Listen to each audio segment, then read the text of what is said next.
Mga paps, propeller center bearing ang tawag dito. Ang Isuzu forward. Ito ang kanyang box. Ayan, GM parts ng Isuzu. So medyo mahal nga lang ito, pero okay naman. Di baling mahal ang presyo, basta maganda naman yung klase.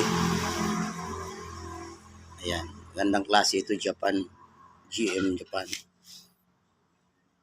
So wala pang grasa sa loob, so lalagyan ko muna ito ng grasa, re-repakan ko ng grasa bago ikabit sa propeller. Mayroon naman siyang maliit na grease fitting, pero nilalagyan lang yung